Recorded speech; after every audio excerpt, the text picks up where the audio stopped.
All right, very good evening, everyone. My name is Prashant.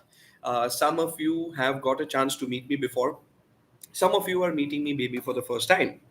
But nonetheless, it's an absolute pleasure to get a chance to connect with all of you again and welcome to the first training session of the Hearts MUN' 2025 conference. As we kick off, I'm sure the excitement is high. It is with me too. The only thing that has been keeping me down a little bit is a slight flu and a cough and cold. So in case I'm not to my 100% today, please bear with me for that. But nonetheless, I'm sure this is going to be a very insightful session for all of you, especially who is participating for the first time.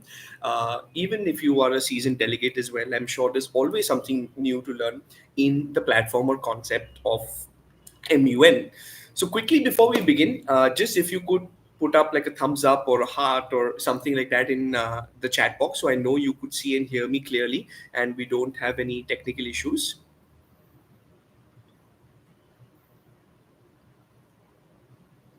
All right, great to know. Fantastic. I think I've got my answer. Lovely to meet all of you, and once again, welcoming all of you for the first training session of our conference. So, before we get to the rules of procedure, before we get to the rules of procedure, I want to give you a little bit of insight into your research. So all of you would have received your study guides, your research material, your portfolios, which topics you all are in, and so on.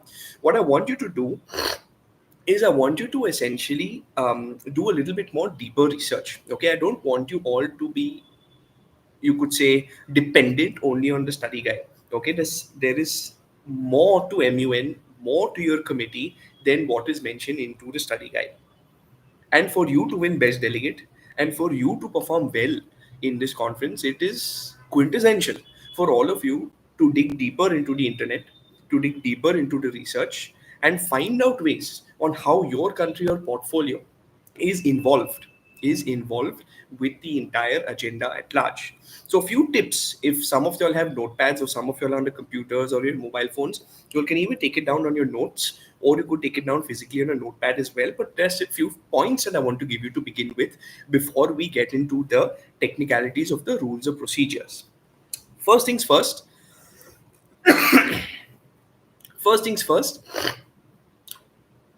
your country, what generally people do more or less is they get a country. Say for example, I'm India in United Nations Security Council as an example. What I will do as a delegate, and what most delegates essentially do, is they go and research so much about India that they know everything about India. But the mistake that the delegate does is that they don't know about their involvement of the other countries.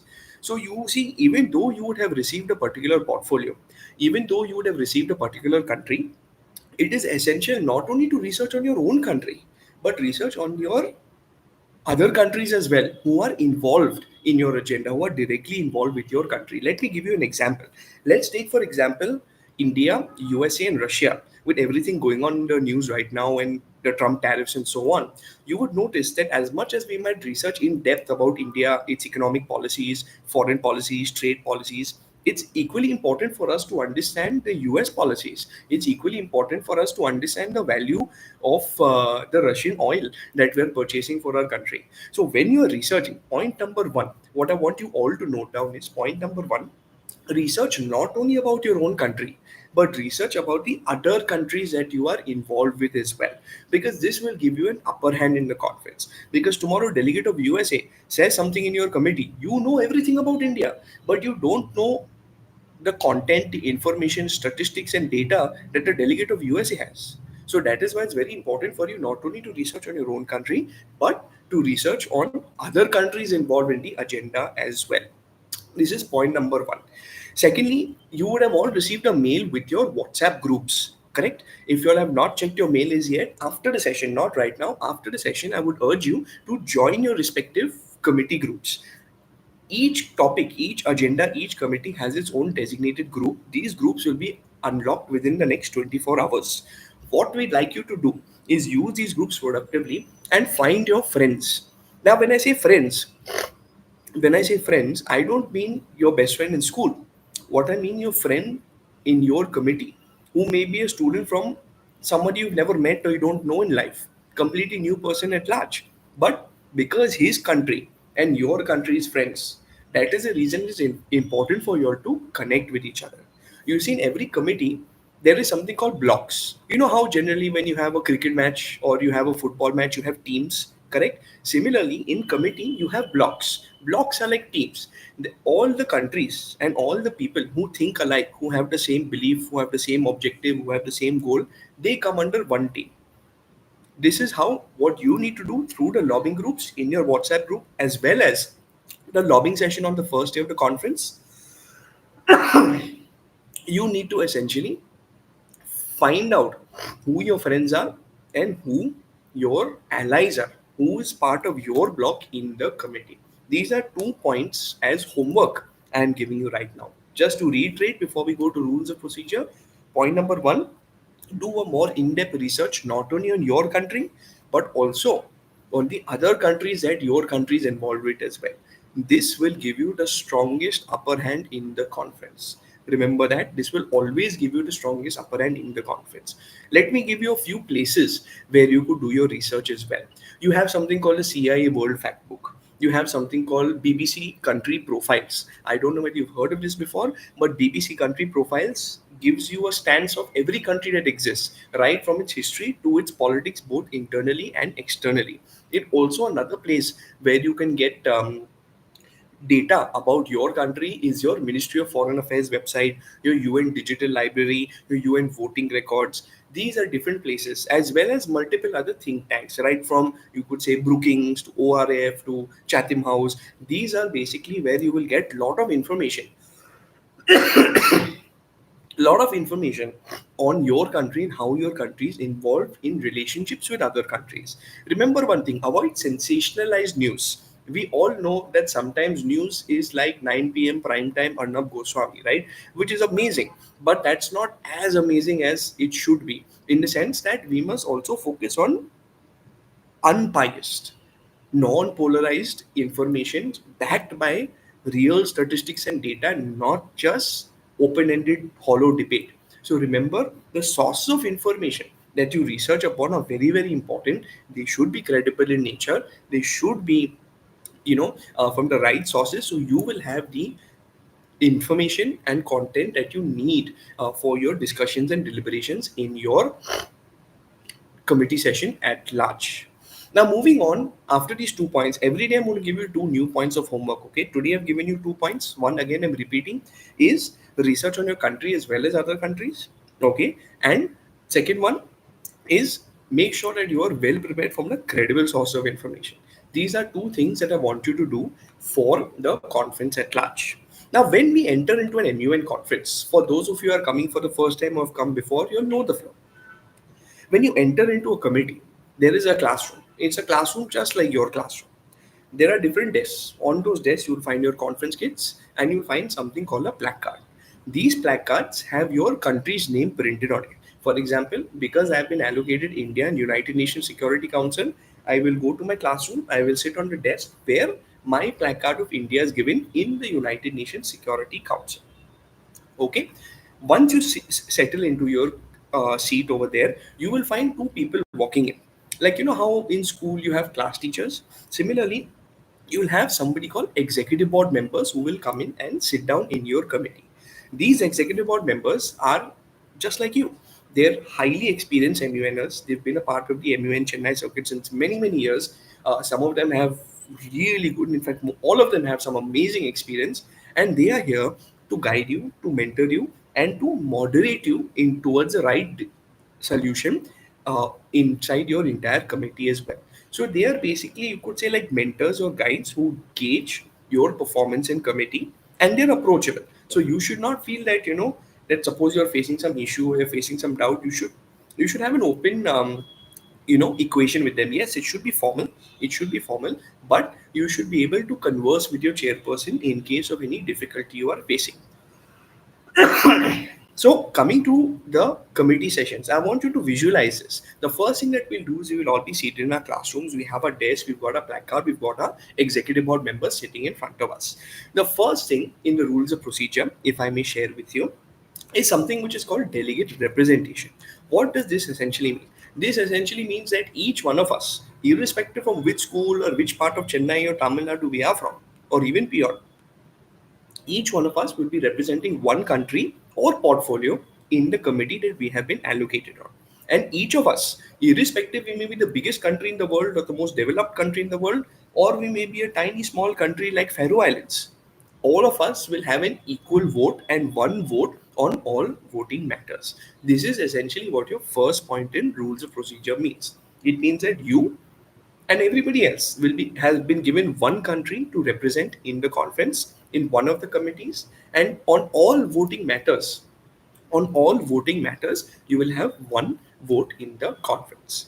The second point in the rules of procedure is the communication languages. So we are all from the best schools of Chennai and beyond, right? So I don't see the need that we need to speak in any alternate language apart from English. However, in case you want to speak in another language or your chairperson allows you to speak in another language, this is done as per the discretion of your chairperson and co-chairperson, which is basically your executive board members of your group. So primarily we'll be speaking in English. In case at all you want to speak another language, ask your chairperson will agree or disagree if it's required to be done, and that is about it.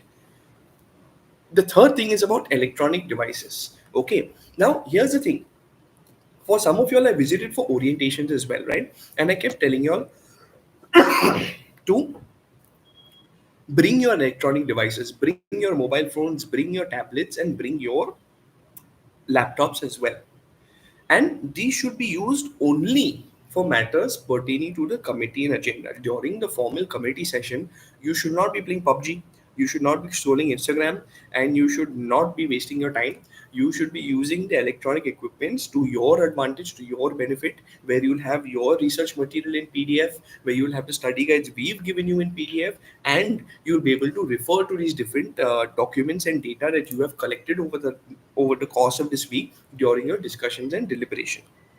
Now, there may be certain cases that during the committee session, the chairperson may not allow you to use the electronic devices. So, this is also as per the discretion of the chair. If the chair feels that you are misusing the electronic devices or you are using internet during committee sessions for whatever it is that you're doing, the chairperson may ask you not to use the internet as well. So remember, not to use an electronic device as well. So remember, comprehensive research, a detailed analysis, good notes, pointers, all of these things must be stored on your electronic devices. Gone are the days when we needed to go to a Xerox center and make 150 pages copies, photocopies. So what you need to do is you need to have everything on your Google Docs or your Word Docs or your PDF format so that you can refer to it. Again, the chairperson will allow you. I don't see any need that the chairperson, he or she, will not allow you. But remember, the usage of electronic equipment during formal discussion sessions is as per the discretion of your respective executive board member. Coming to point number 4, delegates are to maintain decorum during the whole duration of the conference. Any unparliamentary behavior may result in temporary suspension from the session or permanent suspension from the conference. So here's the thing. I know we're all young. We're all coming here to learn. We're also coming to have fun and network and connect with people from across our city as well. But at the same point of time, we must remember that we are not only representing different leaders of the world, but we're representing ourselves, we're representing our schools, we're representing our city on what is the largest conference, NVN conference of the entire city, to be honest. So it is important for us to behave in that way, to carry ourselves in that way as well also. So I know sometimes, during heated debate we get irritated, we may use unparliamentary language, but at the same point in time you must always remember that difference in opinion is what forms creative solutions. So remember not to get carried away, not to let your mind sway, and remember the fact that you are representing a country, you're a leader of the country, you're representing your school, you're representing yourself in a platform like this where students from across are there. So carry yourselves well and behave well, and in case there is any kind of issue, then we will temporarily or permanently suspend you from the conference as well. I don't think this has ever been done before. I don't think should ever happen as well also. But this is something that you should know, that it is important to be disciplined and not get carried away during your committee sessions at large. Moving on to point 5. So there is something called roll call. Okay, roll call is a lot like your school attendance. How generally you come to school and your class teacher walks in first thing in the morning and she goes roll number 1, roll number 2, roll number 3, roll number 4, and all of you all raise your hands and say present ma'am, present sir. Similarly, even in an MUN conference and even in the actual United Nations, there is a roll call as well. All right, here you have two options. Here you have two options. One is called present and one is called present and voting. What is the difference between these two? Present means yes, I am physically present in the committee. I am there. Great.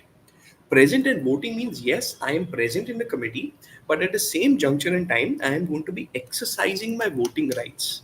If you recall, during the first during the first rules of procedure I shared with you about delegate representation, what did I mention? Each one of us get one country or portfolio in one committee and all have one equal vote. So when your roll call happens, when your roll call is undertaken by your chairperson, when you sit in your committee on day one, you must reply when they call out your country's name. Like suppose the chairperson says Delegate of India, I will raise my placard and I will say present and voting. Remember, present and voting always. Why? Because not only are we physically present, but we have that one vote, and that one vote goes a long way in MUN and even in the actual United Nations as well. So remember, should exercise your voting powers during all forms of voting sessions during your committee as well. So raise your placard, say present and voting during the roll call. It's exactly like how you have your attendance done by a class teacher when you come to school on in the morning on a daily basis. The next point we're going to be talking about is something called informal voting. So I'll tell you, everything in the committee, everything in an MUN conference and even actual UN or any sort of democracy for that matter, everything goes through a voting phase. There are two types of voting in MUN. The first one is called informal voting, which is used for everything apart from your final resolution. Okay? Apart from your final resolution, informal voting is used across the board. What does this essentially mean? Informal voting is used across the board. What does this essentially mean? Informal voting is very simply put, simple majority. Simple majority. So, suppose there is, say, for example, Shivika in our committee. Okay.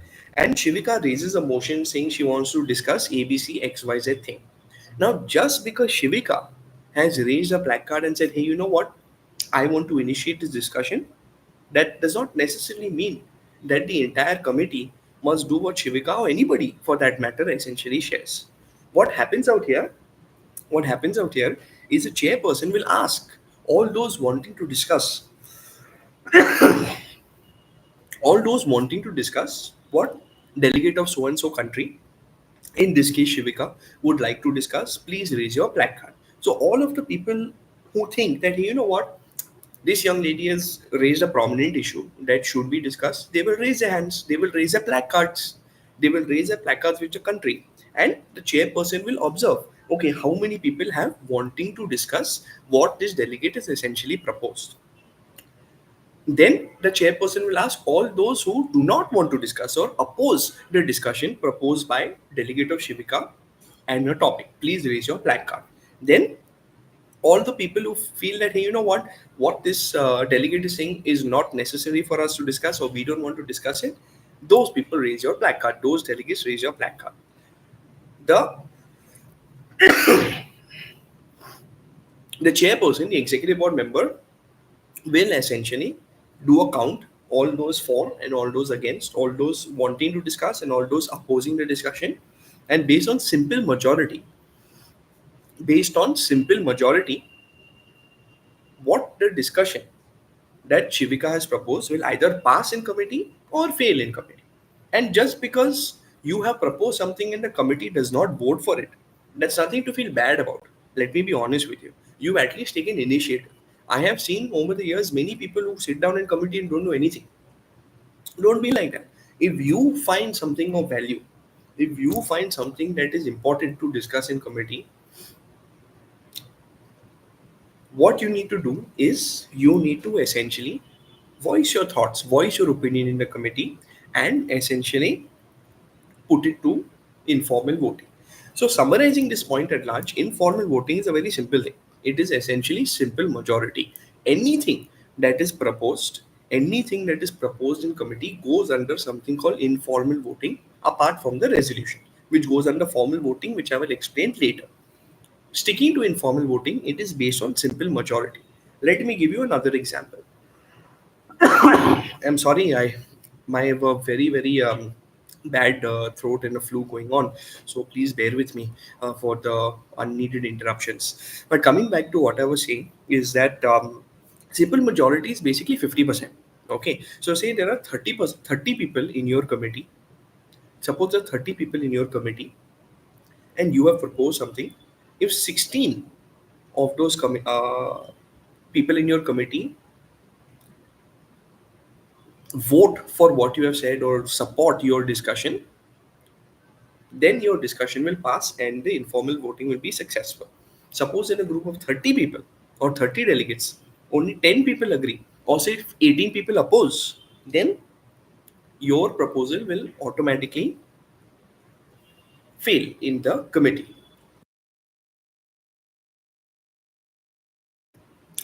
So this is essentially what informal voting is. Very simply put, it's basically simple majority. That is about it.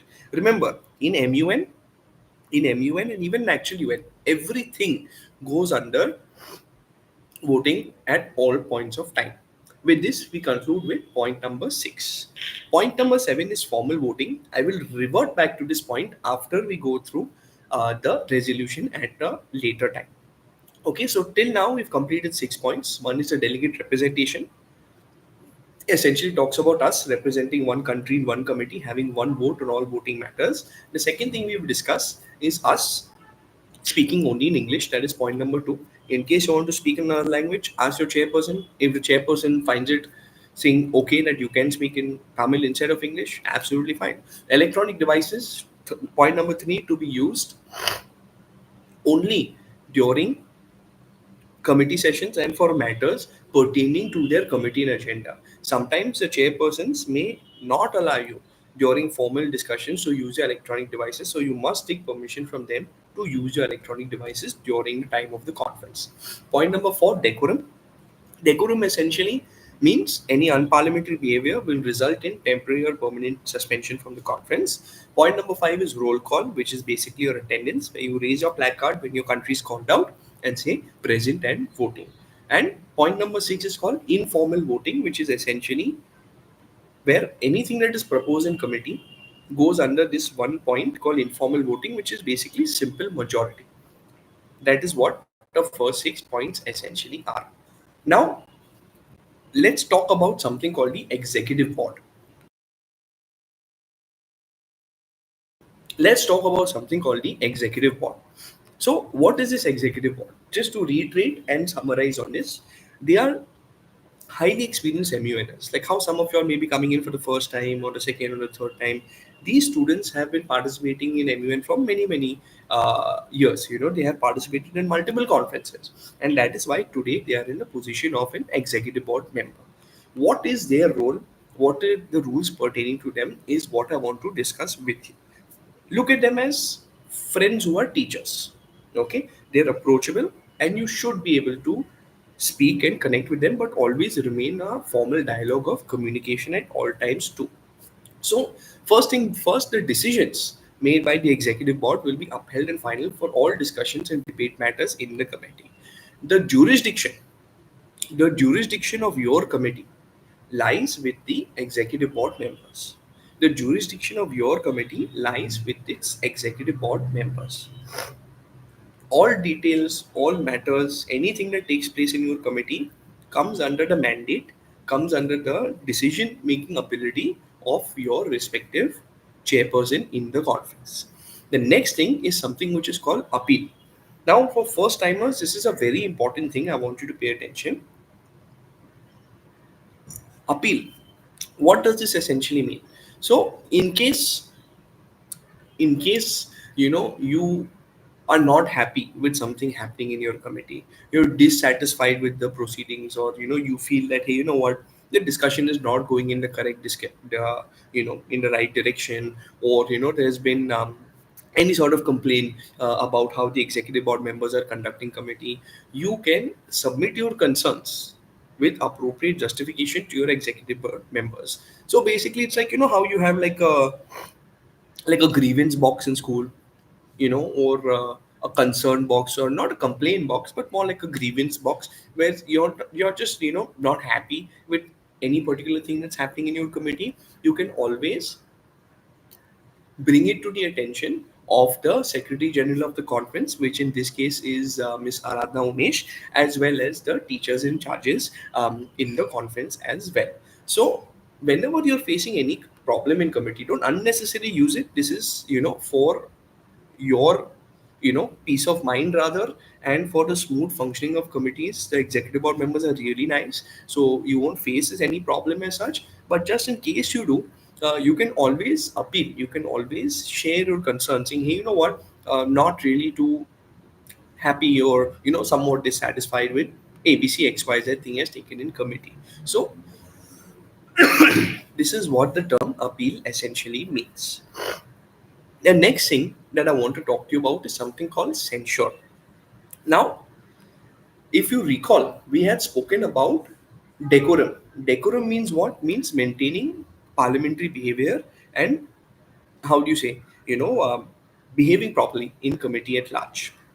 Censure out here means that in case a fellow delegate like you, or even the executive board member for that matter, is not maintaining decorum, is causing disharmony in terms of the committee, not following the proceedings in the appropriate way, then as a delegate, you have the power to raise your placard, and you can say the statement which is mentioned in the inverted quotes out there: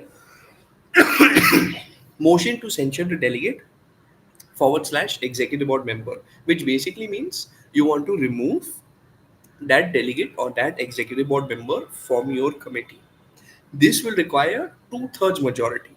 Remember, informal voting was 50%, but censure requires two-third majority as well as approval from the school faculty as well. So there should be valid reasoning, valid justification for something like this, and final approval needs to come to school. Let me be honest. Again, we are all coming here to innovate and formulate creative solutions to such diverse world problems. I don't see the need.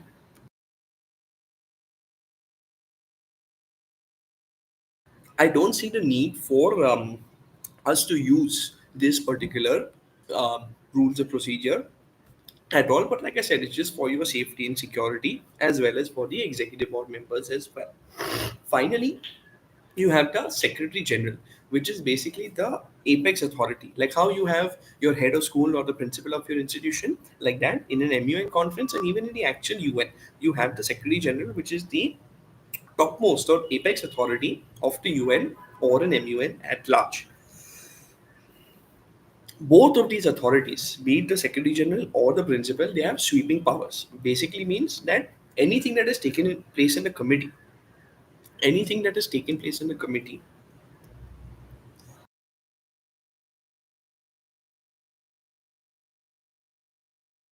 anything that has taken place in the committee, irrespective of the number of votes or anything, is like a veto power basically. This is done by the Secretary General and the head of our school. And any alternative forms of debate may be employed with the approval of the executive board members. So sometimes there may be certain discussions that want to take place in the conference, okay, but they're not fitting in. They are not fitting in the correct, you could say, rules of procedure or the correct tool of debate. So at this juncture in time, what you can do is your chairperson can take initiative and create a new form of debate or discussion or deliberation in the conference at large. So these are essentially the matters and rules pertaining to the executive board. What we've just covered right now is points 8 to 12. Just to summarize for you once again,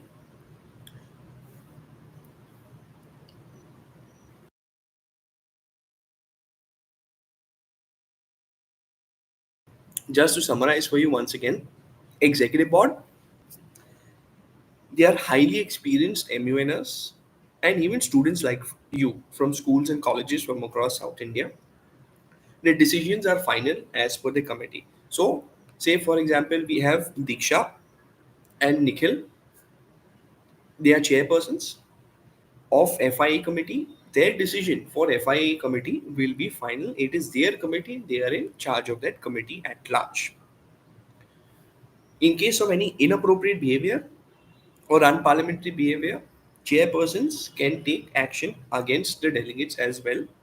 And suppose you have mentioned something in the committee, mentioned a particular statement, then the chairpersons or executive board member can ask you for justification in terms of your debate and your stance. This is your point number 8. Point number 9, appeal. If you're not satisfied as a delegate by a particular decision made by the executive board member, or you're not happy with the way things are happening in committee, any issues regarding the executive board member or otherwise, simply raise a placard, say permission to appeal, reach out to the secretary general, anybody from the secretariat or the teacher in charge, share your concerns, and if applicable and if actually important, we will take the necessary steps forward as well.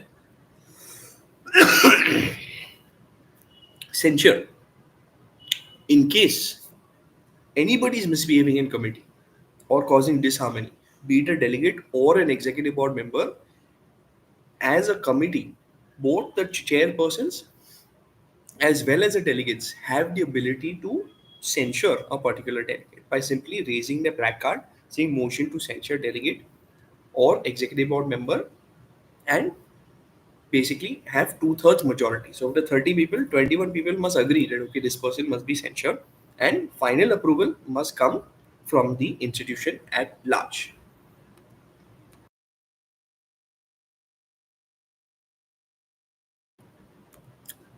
Secretary General is the apex authority of the conference and even the actual UN.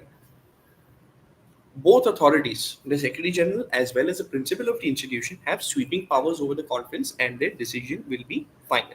Means anything that happens in a conference, the Secretary General decision is the final, and so is the principal's decision or head of school's decision, in this case, final.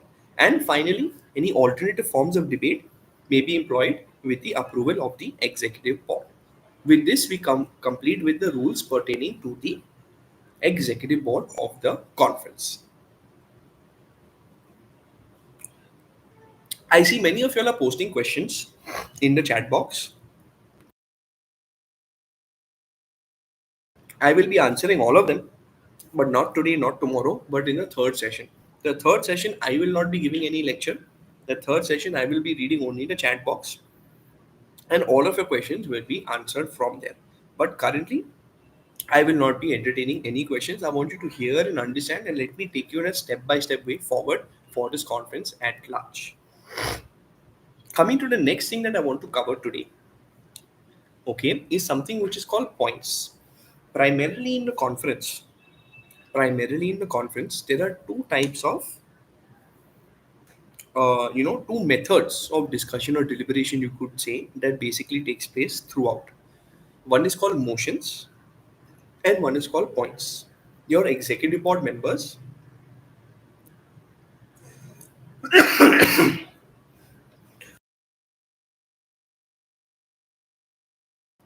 really sorry about this, your executive board members,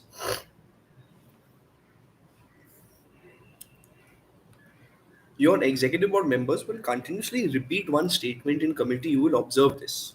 That statement is any points or motions on the floor. This statement is any points or motions on the floor.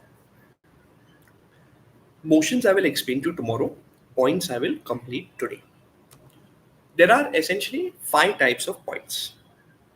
When the chairperson says this one standardized statement, delegates any points or motions on the floor, You can raise a motion or you can raise a point. What are the five different points in the Hearts MUN conference? The first one is called point of personal privilege. What this point basically means is an option to interrupt the speaker. Basically, if you are having any trouble hearing the speaker, if you are having any trouble understanding what the speaker is saying because maybe he or she is speaking very softly, then you can raise a placard and you can say point of personal privilege or any other personal issue as well also. Like say for example, you have to use the washroom because of your personal matters. You need to step out because of a personal matter. Genuine personal matter. Na? Don't just use this unnecessary. Raise your placard, say point of personal privilege, and the chairperson will excuse you from the committee. Like how you raise your hand in class and you tell your teacher, okay, you know what, I want to use the washroom or I just need to step out and go to the office for a second. Similarly, in MUN, this is called point of personal privilege. Simply raise your placard, say point of personal privilege, and excuse yourself from the committee. Second type of point is something which is called point of information. Point of information is essentially, you could say, giving a more detailed insight into a statement that the other another delegate makes. Say, for example, let me explain in terms of an example. Suppose I'm the delegate of North Korea, as an example, and I raise my placard and say, hey, you know what, or maybe in one of my addresses in the committee, I say, hey, you know what,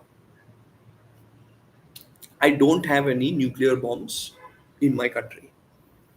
Now, the thing is that a delegate of North Korea not having nuclear bombs is false information, right? You're giving fabricated evidence in your committee. So, as a delegate from another country, you can raise a placard, you can say point of personal information, and you can tell the chairperson and the rest of the committee, saying, hey, you know what? I would like to raise a point of information against a delegate of North Korea based on the statement no nuclear bombs in North Korea. Then that delegate who you've raised a point of information on will be answerable, to you based on your point of information to justify. Remember, when you are calling out a point of information, you must also have the proof. You cannot at any point of time raise your placard, say point of information, this is false, point of information, that is false. What you need to do is you need to share this with the students at large. Very similar to point of order and some of you all mentioned as well. So let me reiterate on point of information as per these rules of procedure. It's about clarifying the content made by a speaker. So point of order, which is the next point, is only and specifically according to factual errors, but point of information and point of order can be interspersed as well. It is essentially used to basically ask a question clarifying the content of a speech or a statement made by another delegate. It is not necessary. It is not necessary that that person is immediately answerable to you. Sometimes the chairperson may take discretion and say, hey, you know what? It is not necessary for this delegate to answer. So, point of information comes under discretion of the chair as well. Point of order is very similar to point of information, but is only regarding any factual errors in the address. Let me explain to you the difference once again. After I explain to you point of order, once a delegate is finished speaking, if it is discovered that a delegate has given false information, like in the case of North Korea and the example I gave you, I as a delegate can raise my placard, say point of order, and ask them to provide credible information, credible source based on the claims that that delegate has made. So remember, point of order is calling out inaccurate or misinterpreted or hidden or false information by another delegate If you use point of order, you must you must have sufficient proof to back it up from a credible source. You cannot open an Instagram post and say, hey, point of order, look at this reel. Not true. Credible source of information to back up your claims. On the other hand, point of information is more towards clarification. It's more towards a clarifying question. This is the difference between point of order and point of information. Point of information is the clarification. Point of order is pointing a finger saying, hey, you know what? You have given false information in the committee at large. The next point is something which is called point of parliamentary inquiry. Now, this is a very important point for delegates participating for the first time. If you would have realized, you would have done a lot of research. There's so much of information circulating in the committee, so many thoughts, opinions, and discussions taking place. You also have the inherent, feel to contribute towards the discussions at large as well. So at this juncture in time, what you do is you raise your placard and you say the term point of parliamentary inquiry. Why do you use this? Because it's your first time. Or even if you are a seasoned delegate, instead of using a wrong rules of procedure, instead of using the wrong rules of procedure, you should use point of parliamentary inquiry. What does this essentially mean? If there's something I want to do in committee, if there's something I want to propose in committee, if there's something I want to say in committee, but from the rules of procedure, I don't know where it fits in, which part of the procedure, which type of motion, or which type of point it fits under. I'm confused about that. Rather than giving a wrong initiation of the procedure in the committee, I can raise my placard, say point of parliamentary inquiry, approach the chairperson, share what I want to do with the chairperson, and ask the chairperson, saying, hey, you know what, I want to do A, B, C, X, Y, Z things. Could you tell me or could you help me with the right procedure that I must use to avoid any procedural inaccuracies? So remember, point of parliamentary inquiry for first timers as well as sometimes for experienced delegates, we all make mistakes, no doubt. This is a very nice point where you feel secure, because if there's something you want to do in committee, we don't want you to discourage sharing your opinion or voicing your opinion. We just want you to do it in the right way, through the right procedure. In case you are confused on what the right point is, or what the right motion is, or what the right procedure is to do whatever it is that you intend to, simply raise your black card, say point of parliamentary inquiry, approach the chairperson, share your concerns, saying, hey, I want to discuss ABC, I want to discuss XYZ, I want to discuss 1, 2, 3. What procedure should I use? Chairperson, I'm sure, will guide you appropriately thereafter. And finally, you have something called point of order. So, in case you don't use point of parliamentary inquiry and you raise your placard and you use a wrong procedure, you use a wrong rules of procedure, another smart delegate can raise a placard and say, hey, you know what, point of order, the procedure that Prashant has used or the procedure that delegate of India has used is procedurally incorrect. So I want to highlight that and I want to draw attention to this. So remember, if there's something you want to do in committee, don't hesitate to do. If you're getting confused technically on how to do it, your best friend and best point is point of parliamentary inquiry. Simply raise your placard, say point of inquiry, sir, ma'am, respected chairperson, I want to do ABC, XYZ things. I am confused on what procedure I should apply in this particular discussion. This is what your 5 different points are. To summarize this once again, point of personal privilege is your first type of point. This is the only point that can interrupt another speaker. For example, I am sitting in front of the classroom and the delegate who's speaking is sitting all the way behind. I'm unable to hear what that delegate is saying. Raise my placard, point of personal privilege, respected chairperson, respective delegate. Could you be a little more audible? I'm unable to hear you. Or say, for example, you have an untimely visit to the washroom. Okay. So you raise your placard, point of personal privilege. I need to be excused due to my personal reasons and step out for a minute. This is the only point that can interrupt the speaker. The second point is point of information. Point of information is basically a clarifying question. Suppose there is another delegate who has made a statement in the committee, has shared some information or content in the committee, and that has got you thinking, and you are somewhat maybe confused, or you want some clarifications, or you have some queries.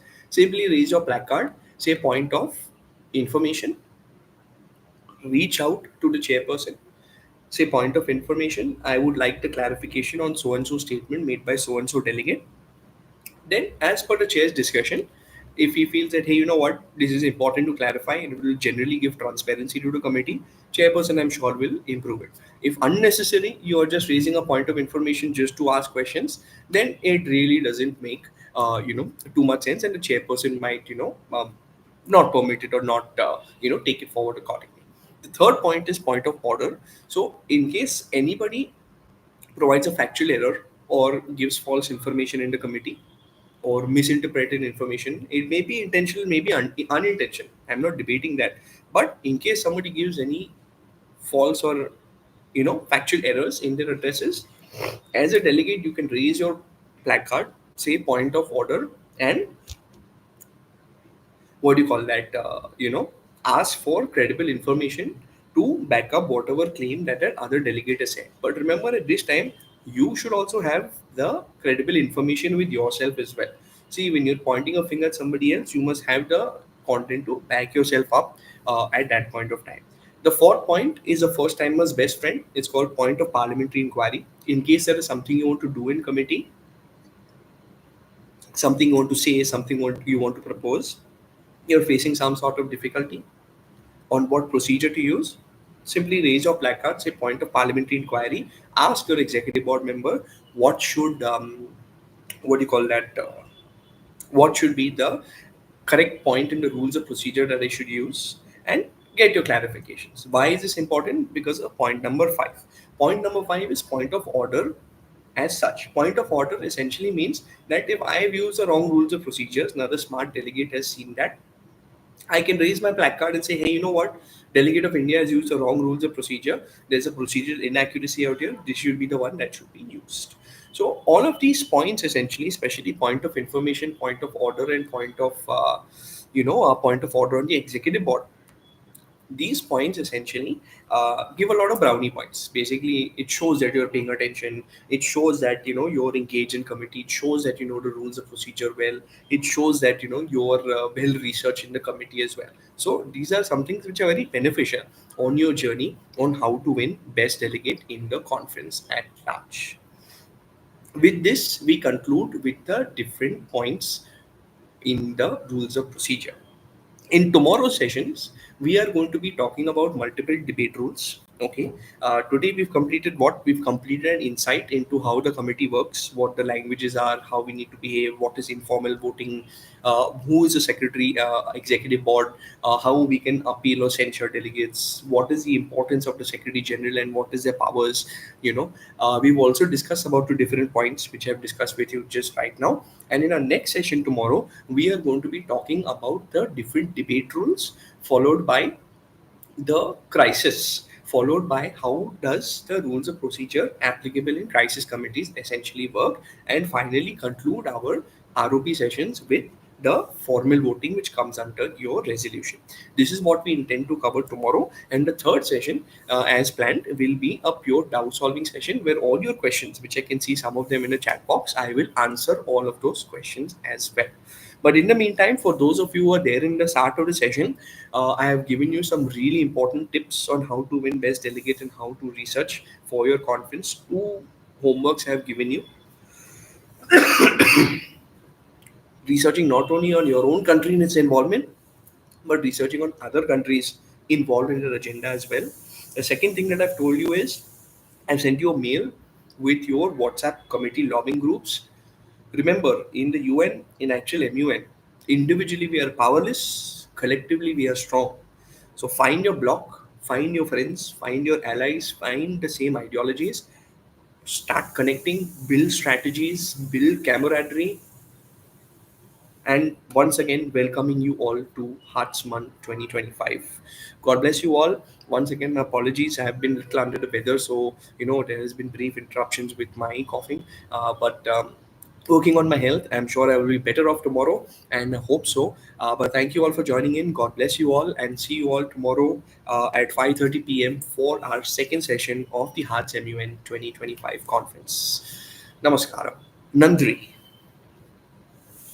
Bye bye.